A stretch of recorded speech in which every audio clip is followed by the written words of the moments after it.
My mother called to say she was pregnant again. Then she whispered, "Your siblings need you home, you're their parent now." "What did you just say?" She exhaled. "Not literally. You know what I mean. They listen to you. They always have. That doesn't make me their parent." "Austin, please." That word told me everything. This wasn't a call to share good news. She wanted me back. I sat down on one of the plastic chairs near the folding tables. "You're really pregnant?" "Yes." There were already 11 of us. This baby would make 12. "Are you okay?" "The doctor is keeping an eye on a few things." My stomach tightened. Some of her pregnancies had been difficult. "What things?" "They're just being careful." "Does Dad know?" "Of course he knows." I wanted to ask the obvious question. How could they possibly handle another baby when they were already begging their adult children to come back and help with the ones they had? But I already knew the answer. My parents had both grown up in the same deeply religious community. They married at 18. I was born not long after. In the world they came from, you didn't decide how many children you could afford or manage. Birth control was treated like defiance. Medical risk didn't necessarily change anything either. You accepted whatever family you were given. So my parents kept going. And as the family grew, so did my responsibilities. At first, I really was just helping. Watch your brother for a minute. Get the baby's bottle. Make sure your sister stays inside. Then there were more children. More laundry. More meals. More school schedules. More crying. By the time I was in middle school, helping had turned into managing. I knew which sibling needed homework signed. Who had outgrown their shoes. Who wouldn't eat certain foods. Who was pretending to be sick because they didn't want to go to school. I knew how to calm a toddler while making dinner. I knew how to break up arguments without waking a sleeping baby. I knew who needed medicine and when.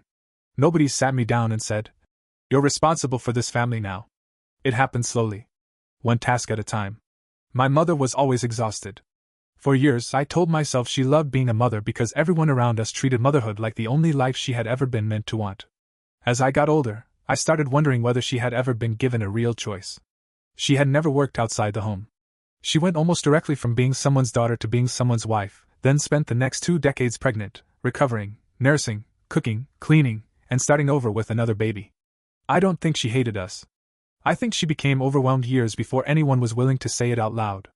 My father's answer to that problem was me.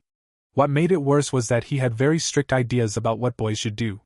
Cooking, laundry, childcare, comforting younger kids, those were things he considered women's responsibilities. 5 children after me were boys. As they got older, I assumed the work would finally be spread around. It wasn't.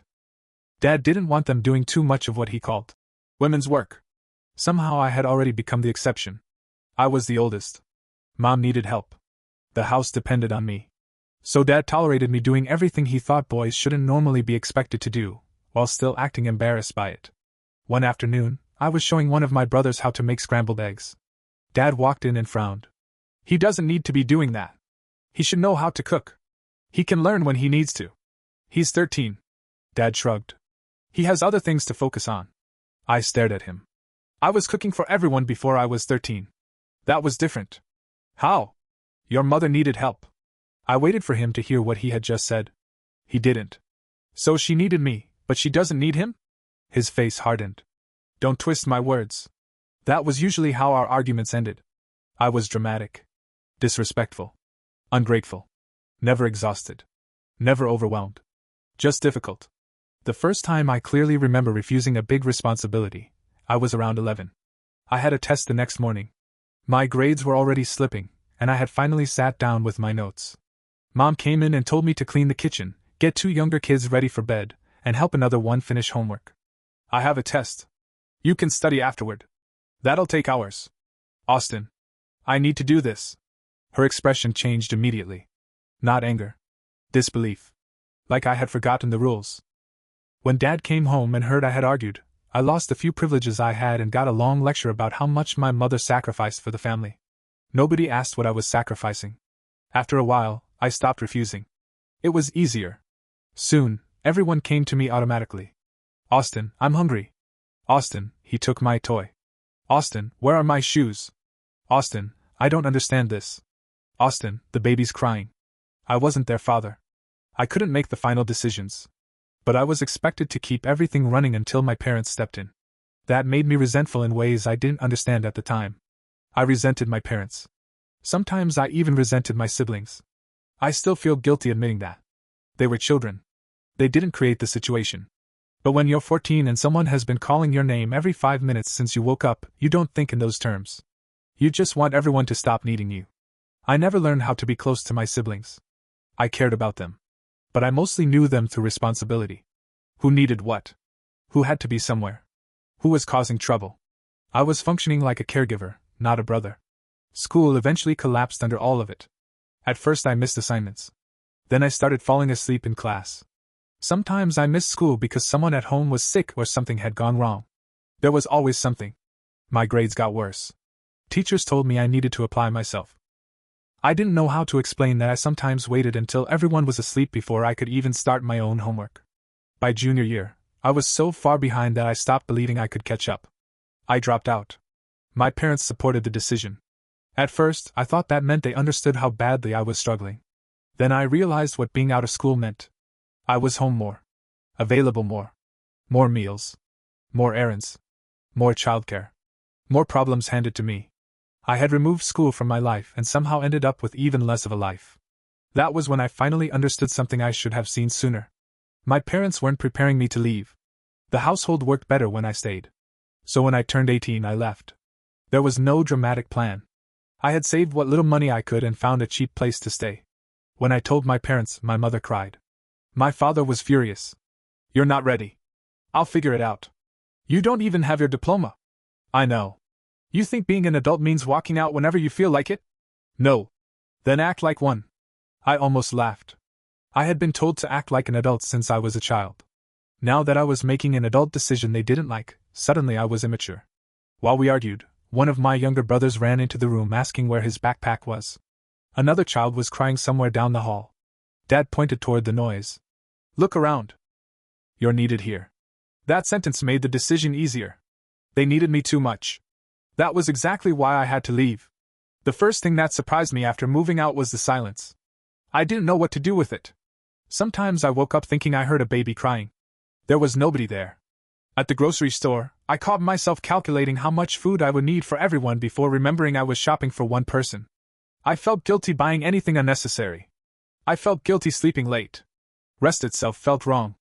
But I stayed away. After I left, more responsibility shifted onto Rachel, the oldest daughter.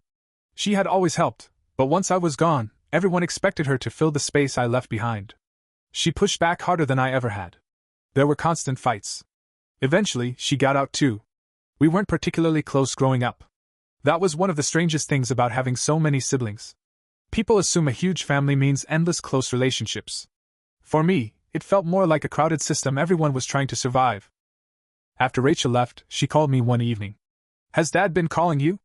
Every few days. Same. What does he want? She laughed once. What do you think? They want you back? They want both of us. I leaned back in my chair. Rachel said, they finally figured out how much you were doing. I should have felt satisfied hearing that. Instead, it annoyed me. Because my parents still wouldn't actually admit it. Dad never said we put too much on you. Mom never said you should have been allowed to be a kid. Instead, they said, things were easier when you were home. Your brothers don't listen. Your mother needs more support. Everything was framed as if I had simply stopped helping. One night, Dad called and spent several minutes describing how chaotic the house had become. Finally, I asked, why is that my responsibility? He went quiet. They're your family. I know. Then act like it. I already did. For years. That is not what happened. Who got everyone ready in the morning? You helped. Who made food when Mom couldn't? You helped your mother. Who watched the younger kids? You were the oldest. Who handled homework? That's what siblings do. Every answer proved my point while denying it. So I asked, if everything I did was normal sibling stuff, why did everything fall apart when I left? His voice changed. Watch your attitude. For 1 second, my whole body reacted like I was still a child standing in front of him. I almost apologized automatically. Then I looked around my own room. My own life. He couldn't punish me anymore. I have to go. I hung up. After that, my mother started calling more. She sounded exhausted. One sibling was struggling in school. Another had started getting into fights. The younger kids weren't following routines. Meals were inconsistent. The house was constantly behind. Dad was working longer hours because money was tight.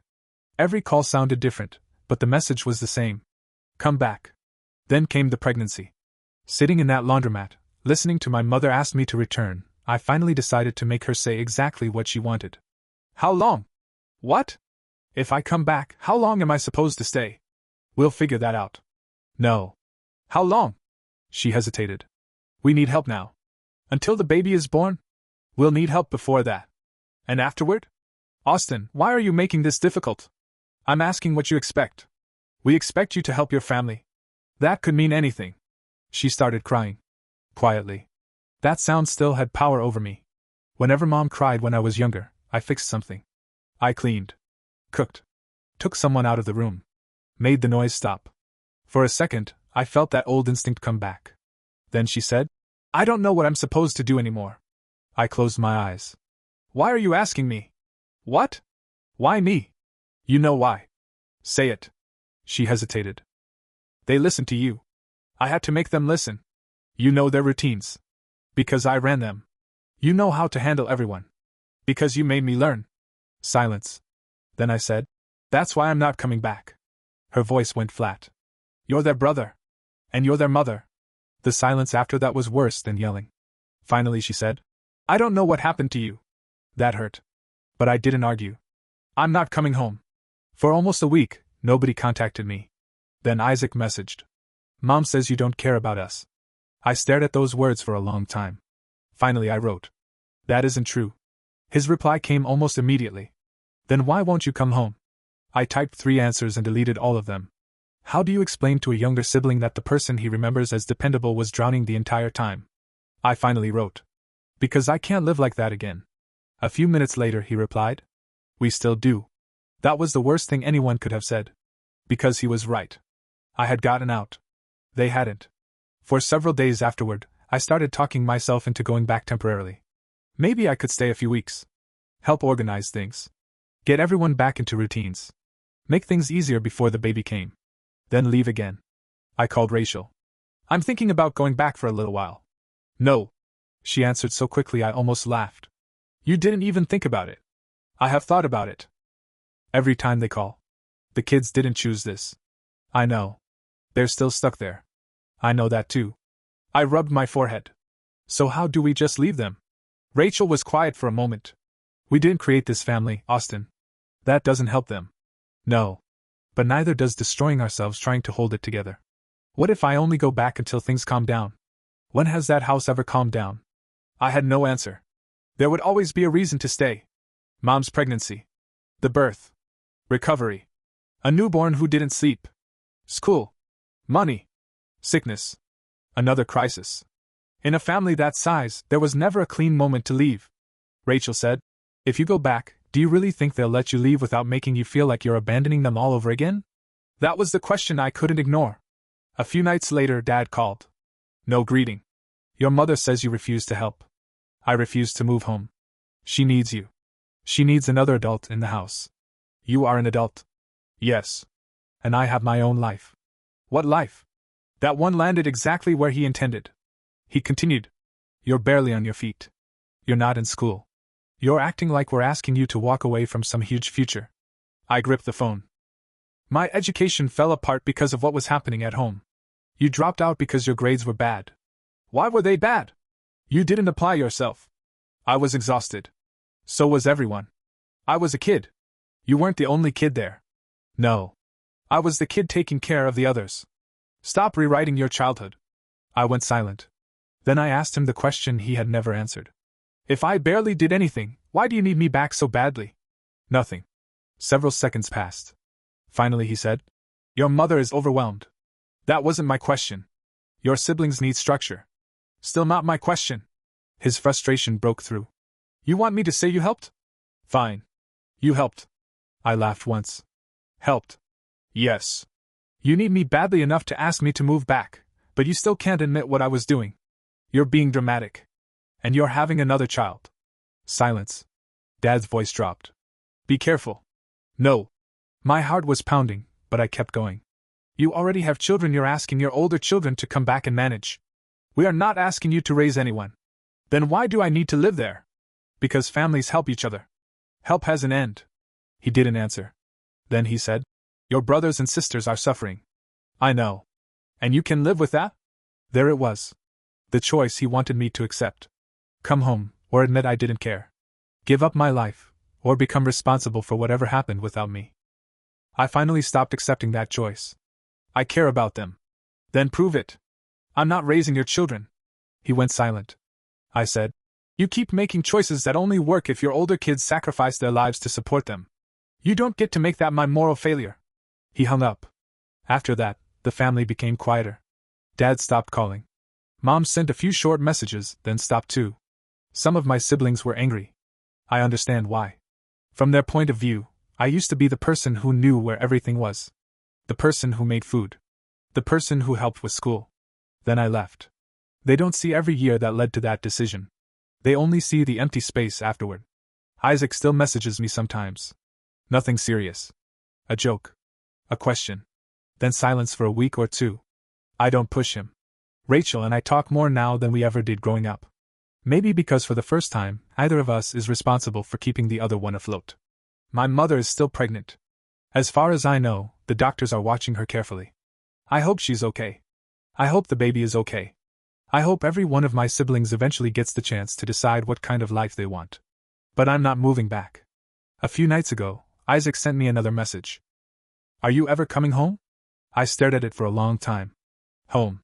To him, it's where our family lives. To me, it's the place where I stopped being a child long before I understood what I was losing. I typed, "I'll visit someday." Then deleted it. I didn't know if I could promise that.